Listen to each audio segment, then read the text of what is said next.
pain. Yeah, I hit you with a bullet to the brain. Let us stop first cause we going insane.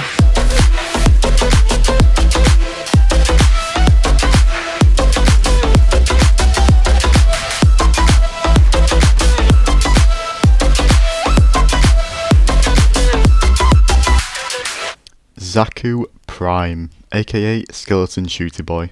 Today we're bringing Xaku Prime into Void Cascade level cap.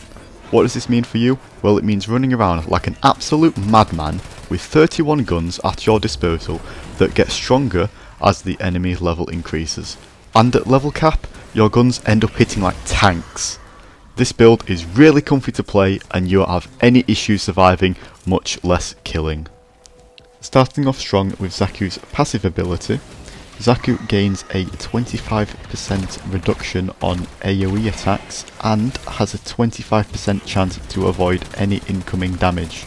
This is really useful for survivability at level cap, and his passive synergizes with his fourth ability, as when his fourth ability is active it goes from a 25% chance to a 75% chance to avoid both reduction on AoE attacks and avoid incoming damage. Xaku's first ability, Zata's Whisper, is a very useful first ability. This ability applies void damage to our weapon. Upon shooting an enemy with your gun, with the buff active, it creates a void bubble around the enemy where you shot it. It effectively functions the same as a mag bubble, and repeated shots end up at that exact same point where you first shot at. This is quite useful for when your first shot is a headshot on an enemy, as it will create a bubble on that head, and further bullets will then be redirected to that first damage instance. Moving on to the main focus of the build, the second ability, Grasp of Lock. This ability scales with both strength and range, and this ability allows Xaku to steal guns from his enemies and wields them as his own. What makes this ability so insanely strong is that for the damage calculation it actually scales with enemy level alongside ability strength. This ability does not require line of sight, so you can steal guns as long as enemies are near you and you have enough range. However, if there are no enemies nearby, you can still cast this ability and gain no guns and still lose the energy for that cast, so you do need to keep an eye on the minimap for when you cast this ability. The third ability is our weakest ability, so we replace it with a stronger one, Pillage. Pillage acts as our shield gate and DPS increase, as it can armor strip provided you have enough strength, but this also acts as our status cleanse too. And now for Xaku's final ability, the Vast Untime. This ability turns Xaku into a skeleton boy, and upon doing so he sheds his outer armour, and enemies hit by this suffer void damage, vulnerability and get slowed. Unfortunately, the void vulnerability doesn't scale with strength and it's capped at 50%, but the slow scales with strength up to 95%. This ability is also very strong for Xaku, and it works in tandem with his first ability and his second. Whilst this ability is active, it pauses the timer on his first ability and second ability, so your uptime on your first and second is a lot longer. Upon recasting your fourth ability, you do lose time on your first and second, which is around 0.4 seconds for every cast. Alright, now we've gone through Xaku's abilities, it's now time for the main build. So starting with Xaku Prime himself. Starting off strong with what Xaku benefits the most from, range. We are using Overextended, Augur Reach and Arc on Stretch. We are running these three range mods because our second ability scales with range, as well as our fourth ability as well. Our second ability with max range makes it so that we can get 15 guns normally, and with the Fisher bonus it then becomes 31 guns. Range is also nice for our fourth ability and Pillage as well, as our fourth ability inflicts void damage vulnerability, so hitting more enemies is benefiting, and the same can be said about Pillage, well, minus the void damage vulnerability of course. We are running Blind Rage and Humble Intensify for strength, as all of our abilities scale with strength. It just overall helps boost the base power of all of our abilities across the board. The negative efficiency from Blind Rage isn't a problem at all, as we've got very comfortable energy economy in place with Archon Stretch and our Mystery Arcane on the right hand side of the screen. Now we are using Primed Flow to boost our base energy pool, as we're using Blind Rage, so our abilities cost quite a lot.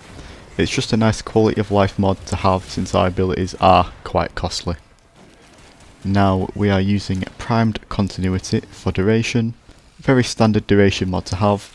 We want more duration to keep our abilities up longer. Yes, our fourth pauses the timer on our first and second ability, but we would still like to keep the duration high. The aim of the build is to keep our buffed up guns up for as long as possible, and Prime Continuity helps us achieve that goal. In our Exilus slot we are using Prime Sure-Footed because, of course, not being on your ass is a DPS increase. Jokes aside, it is actually useful to not be on the ground when playing a shield gating frame, as you obviously can't cast Pillage when knocked on the floor. If you don't have Prime Sure-Footed, I'd recommend Handspring here to get up from the floor faster, Power Drift if you want more strength and a chance to avoid knockdown, or you can run Cunning Drift for more range, which in turn gives us more guns from our second ability, or you can run Preparation to gain max energy from first loading into the mission instead of using an energy pad, which is what I do. The choice here is yours. For our Aura mod, we are using Corrosive Projection. This makes it so enemies just by default lose 18% of their armour just across the board.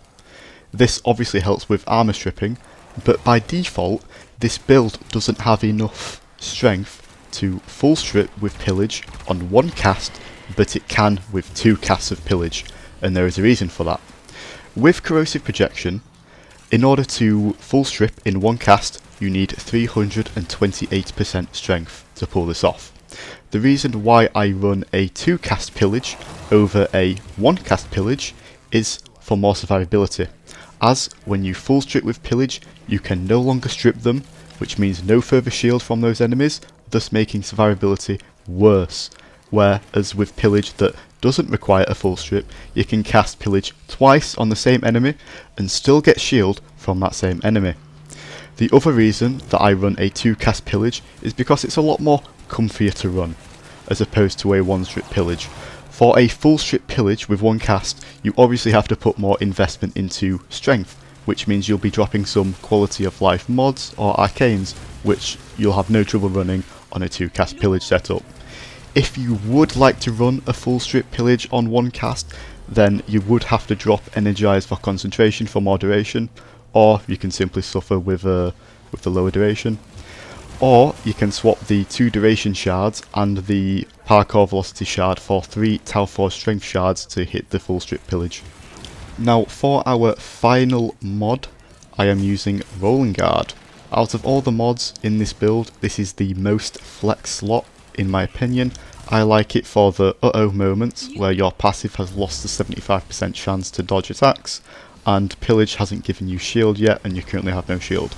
You can just simply roll, gain shield whilst you're invulnerable and be completely fine. For alternatives of what to run if you don't want to run Rolling Guard, you can run either Cunning Drift for more range. This just gives you 16 guns base and it gives you 33 guns with the Fisher bonus. Or you can just go with Agur Secrets or Agur Message for more strength and duration respectively. It is completely up to your playstyle. Now on to the topic of what arcanes I'm running. Now I'm sure you've spotted the mysterious arcane earlier, but it is none other than the notorious Arcane Energize. This helps us with our energy economy to ensure a sweet, comfy Cascade run without ever running out of energy, so we use it here. The other arcane that I have equipped is Molt Augmented. Now this is to increase our strength by 60% at max stacks, which is 250 kills. You won't have a problem at all hitting this with Xaku. Moving on to Archon shards. Now I have 2 Talforged Equilibrium shards. If you combine this with Energize and Archon stretch, and our energy economy is very sufficient, I think running these shards is a lot more convenient than running Equilibrium, as that takes up a whole mod slot, and those mod slots are a lot more important. I have 2 Talforged Duration shards. This is just to buff up our duration a bit. And lastly, I have 1 Parkour Velocity shard because I like being a speedy skeleton boy in Tuval Commons. The reason why we're not running any casting speed shards is because we are running the Madurai Focus School and we have access to Sling Strength. Sling Strength is where when you Void Dash, you get casting speed and strength from this, so it's just not needed via shards. Now that covers the Xaku Prime build. Moving on to our weapons. First things first, we are using Furis. Now, I like to use Furis as it helps with frax killing, as sometimes the guns get a bit funny with their targeting. It also helps with Acolyte killing, and I am further running Fortifier on my Furis, which helps us get rid of Overguard on enemies, and also just gives us that extra survivability, furthermore making the build just a lot more comfy.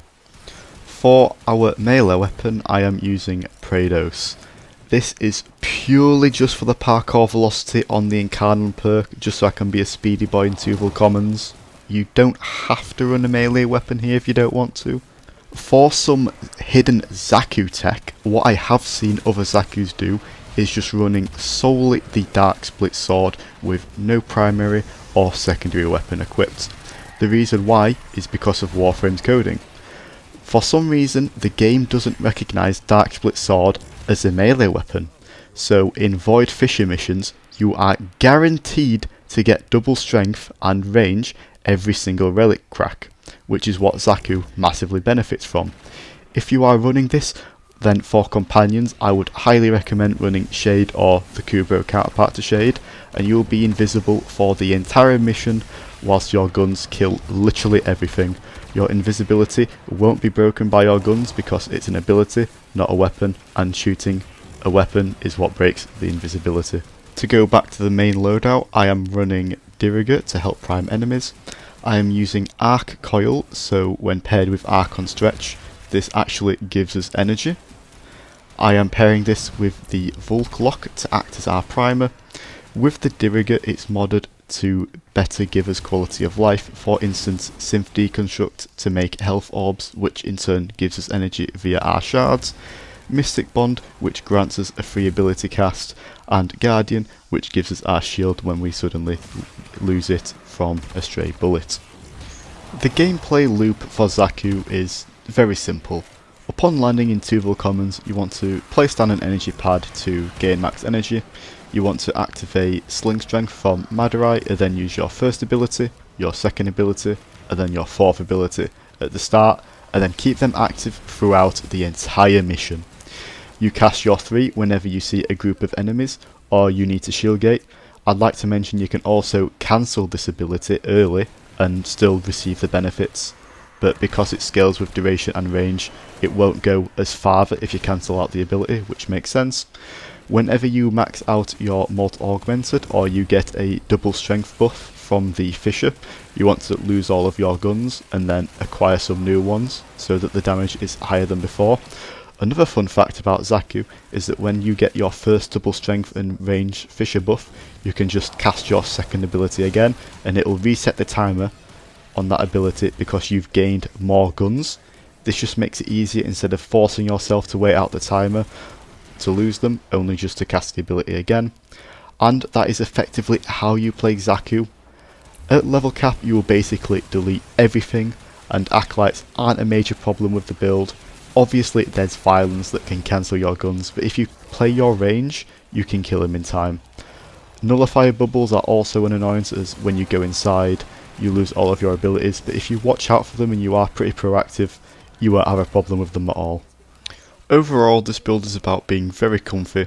It's not 100% optimised for damage, but it is optimised for having a very chill, casual time at LevelCap Cascade, and I think it works very well. You don't have to worry about energy, damage or survivability, because it's all covered and the synergies shown all complement each other. Xaku may not be a KPM demon, but he is sure as hell close to being one without putting in the massive amounts of effort. At the time of making this video, Xaku Prime is the next Warframe to be vaulted when Citrine Prime comes out. I definitely recommend getting a Xaku or building Xaku before he goes away. Now that is my Xaku build for LevelCap Cascade. I hope you guys can test out this build for yourself and have as much fun as I am using this. If you guys mod Xaku differently or have any interesting ideas on how you play or mod Xaku, please feel free to comment it down below. It'd be pretty interesting hearing people's opinions.